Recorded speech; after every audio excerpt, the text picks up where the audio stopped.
With May ending, from here on out, things are going to get exciting. And while the next update doesn't have all the features we were expecting, the development behind the scenes that doesn't have to do with features coming in the next couple updates is already on fire this year. There's a lot of important stuff going on behind the scenes in Star Citizen, and I'd like to welcome you to the best way to find out about it, the monthly report, this time of May. I hope you enjoy, and if you really like it, you can always support on Patreon down below. Thank you for coming to my Tomato Talk.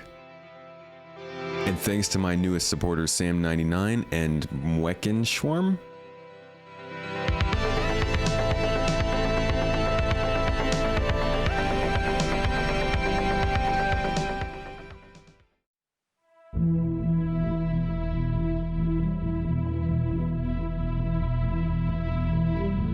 The tourist and tour guide behaviors that we've heard about the last 2 monthly reports were finished and polished this month. These behaviors quite obviously benefited Invictus Week.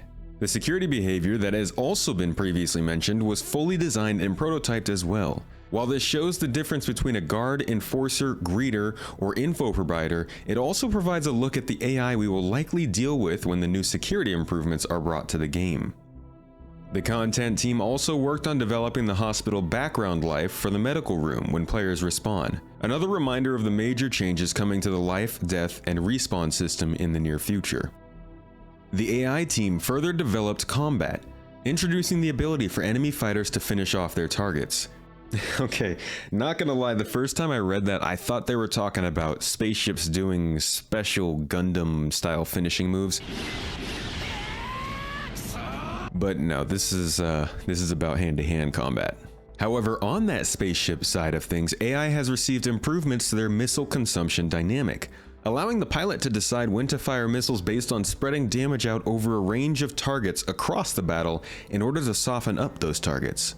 It's good to see more of these strategic decisions coming to AI to make them better at fighting and not just harder hitting.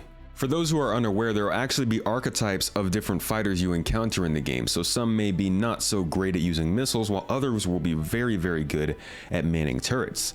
This way there will be a greater variety in the ships and the enemies that you're fighting, rather than just having enemies progressively hit harder. Work, of course, continued on the weapons training sub-behaviors I've been covering for the last few months. In addition to the continuation of untrained weapon combat behaviors, this included preparations for untrained general AI behaviors such as cover, dead body responses, surrenders, and more. This would mean the current footage I'm showing was not motion captured, or the work is being redone. I couldn't tell ya. The big reveal here, however, is that NPCs will be able to train and improve their skills. This tells us something that I think has been mentioned, but I haven't really seen written down, in that AI can be a very big time and money sink, as we invest a lot into them to make sure that they become the best at their jobs and what we hire them for. And this sort of builds into the virtual NPC system that we've heard about recently, something that contains characteristics that remind me of games of Shadow of Mordor, which have AI that remember you after you fought them. This is something I think we're going to hear a lot more about in the next couple of years, and you should keep looking for in the monthly reports and, well, these monthly summary videos. The navigation mesh, which was in my April monthly report, was completed and feedback was provided. And on the EVA side, the transitions that have been in development from 0G to usables for NPCs has been complete. Now object avoidance will be the main focus. Another feature being worked on is planetary navigation, allowing a navigation mesh to be generated across planets for NPCs and animals to use around outposts.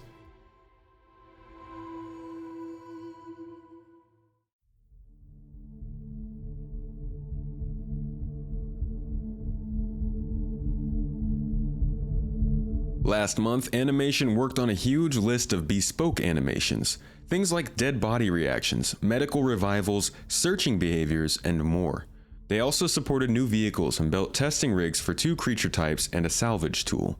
It sounds like creatures will have their own category types, allowing for the team to make multiple creatures very easily by simply tweaking a couple variables, a lot like the planetary system works. Character art spent most of their time working on the upcoming Orison landing zone. 3 new armor sets come into game, as well as generic backpacks also saw progress, alongside some pyro characters in concept. The modular team progressed with final art on the first set of Outpost content. In May, these outposts were revealed on the progress tracker to be an outpost type, and in the monthly report we see further confirmation. Planning is ongoing to define the next set of content after the initial exploratory set is done to provide variety across the various outposts. We don't exactly know what this means. Colonialism itself is an architectural style in Star Citizen. We could see outposts that use the utilitarian, high-tech, or even postmodern styles as well. Or this could simply mean that different factions will have control of different outposts, meaning we'll meet different NPCs and encounter different levels of resistance when we get there. I believe that's more likely to be the immediate conclusion to this at least, but we'll just have to wait and see what this means in the long run. Either way, I would expect to see much more gameplay coming to Outposts, as it feels the feature has been greatly expanded since it was introduced last year. The look of Jump Point Gas Cloud Nebulas is also just about complete, and the planetary content team spent time focusing on planets in the upcoming third system in the game, the Nyx system. Yeah. There are actually more than 3 systems being worked on for the Star Citizen project, but Nyx I feel is going to be the first system that explorers really get to stretch their legs and try out their profession within the next 1 to 2 years. Hopefully. In Montreal, the studio has finished their first locations. So I will say it. Like 6 months ago, I was completely wrong about this studio. They got started way faster than I thought they would. They've already put huge changes on different locations and are now wrapping up the final touches on their first own locations, the New Babbage and Orison hospitals. They're now working on hospitals in Lorville and Area 18 as well, and they're touching space station clinics. After months of focusing on the Nova and Starlifter, work has shifted from those two and the now release prepping Constellation Taurus to the Crusader Ares and the long-awaited and expected introduction to ship-based Salvage gameplay, the Drake Vulture. The exterior of the Aegis Redeemer has moved to final art, with plenty of work being done on Greybox interior work and Monster Hunter Easter eggs on the exterior. Work also began on a brand new ship, which will be revealed later this year. This could be any number of ships that have been leaked recently. We've talked about this a bit on my live stream, me, Execute from Inforunners, and Hater from SC Leaks. We went into detail about a few of the ships that we might be seeing later this year. You can check that out on my second YouTube channel, Space Tomato 2, link down below. Another previously mentioned unannounced ship has also entered final lighting and general polish on the interior, with some general work to be done on the exterior before moving on.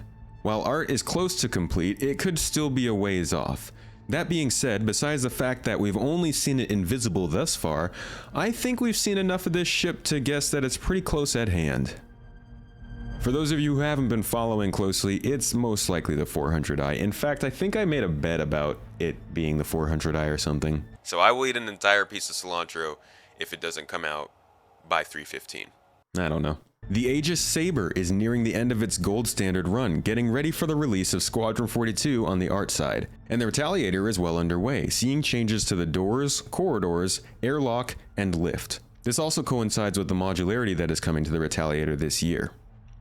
Weapon Art moved the Grey Cat salvage tool to first pass rigging, using it as the first example and training for the rest of the tools to come later. Mining gadgets also went through white box phase. These will be used to bring more variety and reward to mining.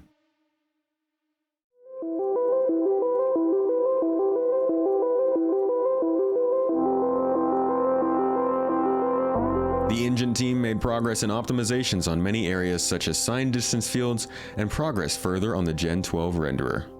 Hair rendering also received various improvements, which is good because hair ain't great in the game right now. And the volumetric cloud system received support and progressed towards the first planetary implementation scheduled for 3.14 as of this video.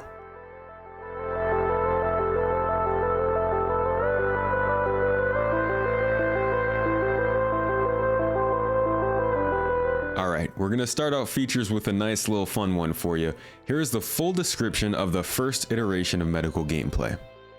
Players will be able to equip healing items to scan other players and NPCs to read their statuses on a per limb basis.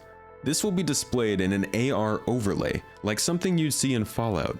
The player can also administer drugs via a beam to heal this character in various ways, with more skilled players being able to tweak drug percentages to administer the perfect fix for the job. The multi-tool healing attachment can be used to heal and self-heal as well, though it cannot tweak the drug levels. The med pen will also be usable on other characters. These hopefully will come with an unconscious but not quite dead state so that our friends can heal us if we've taken too much damage and can't heal ourselves. And while the whole healing laser beam thing is kinda meh, it makes sense, and this might just be what we have to deal with as the base layer of our professions. They will build on the profession as we move forward throughout the years, but for now, this might be it. The team also added locomotion sets for hurt players that will replace the normal animations and functions when holding weapons, moving, and interacting with objects.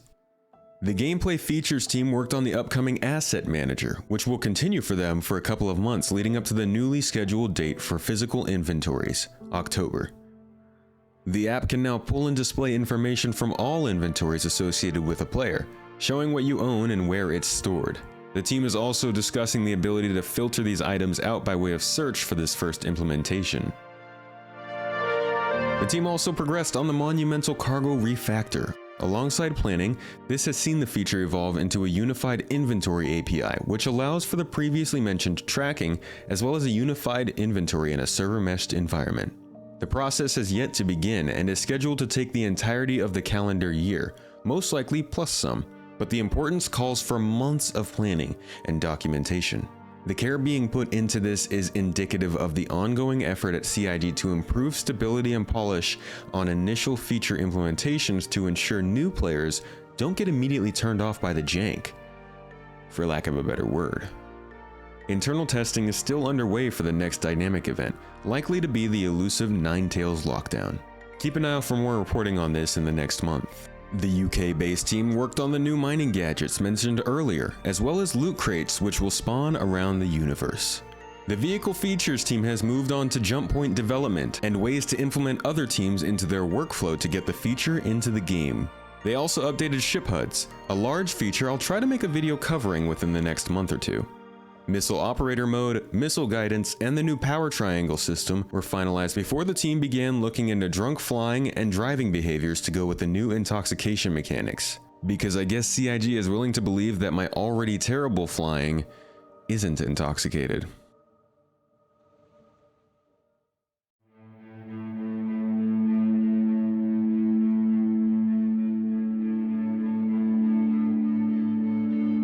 In the graphics department, a window shader extension allows views into a fake interior for cities and space stations to add additional life to the tens of millions of rooms that will never be entering.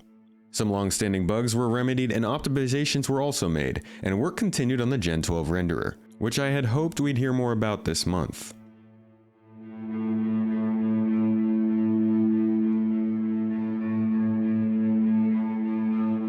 A large bulk of the forward-facing work for the lighting team was on Orison. As a floating city in a sky with a single moving light source, it has proven to be a challenge to get lighting to look good at all times with such high draw distances. I think it's coming along nicely though, and we'll likely see more this month.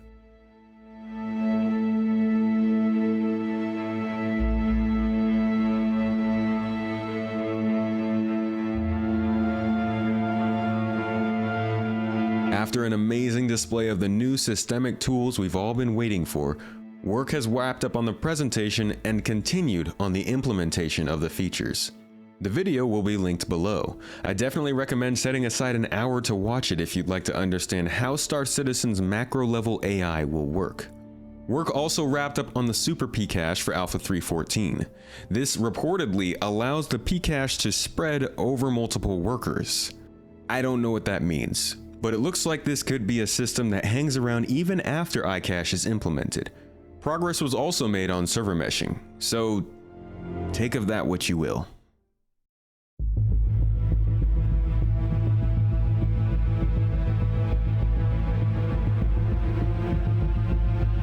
Surprisingly, there was no UI update this month, despite the new HUD element being added to the roadmap. It's weird and it had me sad, but we moved straight on to the vehicle radar and scanning updates, which were finished last month in preparation for 3.14. This will be a much larger change than it may seem at first glance. As a function that every player in the game uses, this will be one of the widest reaching changes in a while, and combined with HUD updates, will improve the experience of flying, mining, scanning, and more for every single player in the game. If you'd like to learn more about this huge feature and what it will bring to the game, you can check out my recent animated deep dive into the feature either down in the video description or up in the corner.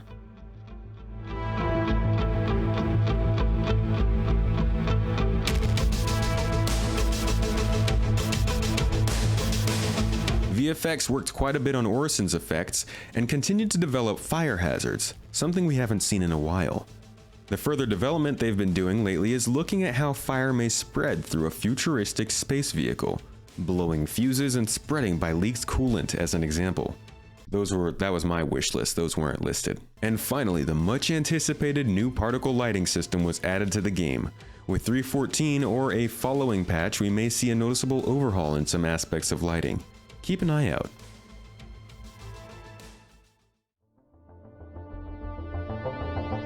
As we transition into the more hectic half of the year, I hope you'll subscribe and continue to check out these monthly updates on Star Citizen that I make. While this has been a pretty exciting update, it generally only goes up from here, as I said.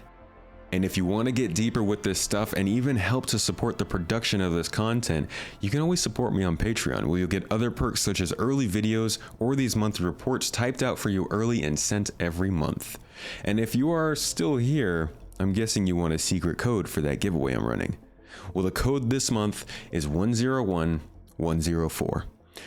And you'll be able to get yourself a Starlifter with lifetime insurance and the full Star Citizen game, a Cutlass Black with the full game, or a Mustang Alpha with the game if you write that down or go straight down to my giveaway in the comments section and put it in. You'll have a lot of other ways to get points for that giveaway, but well, that's the easy way. And if you go on Twitch and Twitter, you can also find other codes that I'm putting out there, and well, Patreon supporters, you just get the codes handed to you anyways. Either way, thank you guys all for watching this video. Thank you for supporting. I hope you learned something and enjoyed it, and I'll catch you later. And thanks to my top supporters TK, Valiant15, Ben N, The Alpaca, Holston Coop, The Huntress, Falcus Vipus, Dasek, Guilty Conscious, Extreme Tuber 7, and El Gordo.